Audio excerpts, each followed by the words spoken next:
unserer Betriebe sind grundsätzlich 2 Betriebe. Gibt es das Weingut und die Straußenfarm. Ich bin Florian Wimmer, bin Bio-Straußenfarmer aus Ockau am Neusiedlersee und habe wahrscheinlich den größten Vogel.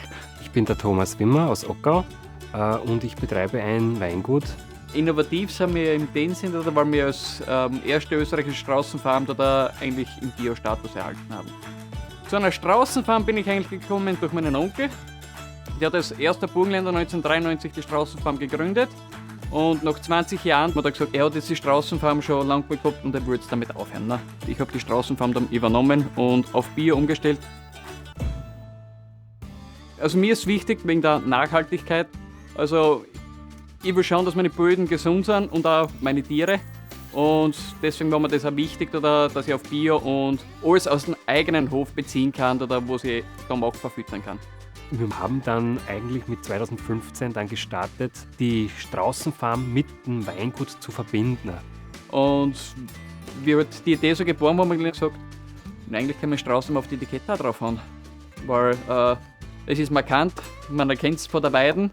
Also wir haben mal geschaut, was ist mal das Wichtigste, um ein Produkt zu verkaufen. Und das beginnt beim Marketing und haben deswegen die neue Marke erschaffen, das Weingut und Straußenfarm. Also vom Strauß ist der Vorteil, man kann so ziemlich alles verwerten. Ob das jetzt ist Knochen, Fleisch, Federn und die Haut für Leder zum Beispiel. Ne? Als Jungunternehmer habe ich natürlich den Weg auch zur Landwirtschaftskammer gesucht, zwecks Jungunternehmerförderung. Da wurde man natürlich auch sehr gut beraten, was man machen muss, um diese Förderung zu bekommen. Natürlich da dafür muss ich bei der Landwirtschaftskammer gut aufkommen, weil im Endeffekt da wegen einem Kontrollantrag und Mehrfakantrag sie unterstützen und da sehr dabei. Ne? Wir haben 2019 uns einen Online-Shop erstellen lassen. Das war ein sehr guter Schritt im Nachhinein betrachtet, da in Zeiten, wo es schwieriger ist, Wein in der Gastronomie oder durch einen Abhofverkauf abzusetzen, einfach eine andere Möglichkeit haben, den Wein zu verkaufen. Es ist natürlich, man darf sich nicht gleich zu viel erwarten. Nur ein schöner Online-Shop oder ein Platz auf einer Messe heißt noch lange nicht, dass man gleich jetzt da 10.000, 20.000 Flaschen verkauft. Man muss einfach immer wieder dabei sein. Es ist einfach eine Herausforderung, dass man einfach nicht aufgibt, dass man sagt, okay, man muss einfach präsent sein, man muss auffallen und dann kommt der Erfolg mit der Zeit. Also auf der Straußenfarm haben wir jetzt gerade momentan da 23 Tiere. Wir sind eigentlich nicht so, dass wir wirklich eine Riesenfarm oder so werden wollen, sondern eher mehr am touristischen Sektor, wo man wirklich sagen kann, ich sehe die Tiere, ich sehe, wie es gehalten werden, ich sehe, wie die Eier gelegt werden. Die Eier bleiben bei den Tieren und werden dann natürlich ausgebrütet. Im Endeffekt wollen wir halt haben, dass es den Tieren gut geht.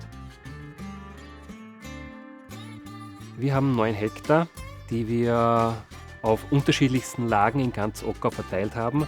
Dadurch haben wir auch eine Sicherheit, falls es da irgendwo ein Hagel niedergehen würde, können wir ganz einfach sicherstellen, dass doch eine andere Lage den Ausfall ersetzen kann. Beim Strauß ist so, er ist eigentlich das ganze Jahr frei auf der Koppel, kann sich frei bewegen und kann im Winter dann in den Stall reingehen, wenn sie ihm doch einmal zu kalt war. Aber meistens ist es so, sie sitzen sie ja draußen nie, weil sie finden es bei uns eigentlich einfach gemütlich. Ne? Also das Futter wird von uns selber produziert, ob es jetzt Weizen, Hafer, Gerste. Im Endeffekt muss man wirklich schauen, was man den Tieren verfüttert. Das ist ja nicht so, dass man einfach nur sagt, ich schmeiße es jetzt hin und danke, ich bin fertig. Sondern das hat schon eine Sorgfalt dahinter, dass halt wirklich nichts erwischt wird, was es nicht vertragen. Das Einzigartige bei meiner Arbeit ist natürlich, wenn man draußen ist im Weingarten, wenn man dann zuschaut, wie die Sonne aufgeht über dem Neusiedlersee. Das ist dann wirklich etwas, wo man sich denkt, es ist wirklich schön, dass man in der freien Natur arbeiten kann. Ich habe eine Tochter, die ist noch etwas klein, die ist jetzt 2,5 Jahre alt. Man hofft natürlich, dass irgendwo das Interesse mal bestehen wird, dass dieser Betrieb auch weiter bestehen kann. Also in einem Familienbetrieb arbeiten ist schön, aber auch nicht immer leicht, weil es gibt immer viele verschiedene Meinungen. Wir ergänzen uns natürlich schon. Einerseits ist im Weingut einmal mehr Arbeit und dann ist wieder in der Straußenfarm mehr Arbeit. Es sind öfters ein bisschen Schwierigkeiten auch im Betrieb, sei es familiär, sei es jetzt von der Umwelt allgemein, die einen immer wieder etwas zurückwerfen. Aber man muss immer mit einem positiven Gedanken dahinter sein, muss sagen, heißt, ich will das machen, das macht meine Freude und das ist einfach das Wichtigste, dass man nicht aufgibt.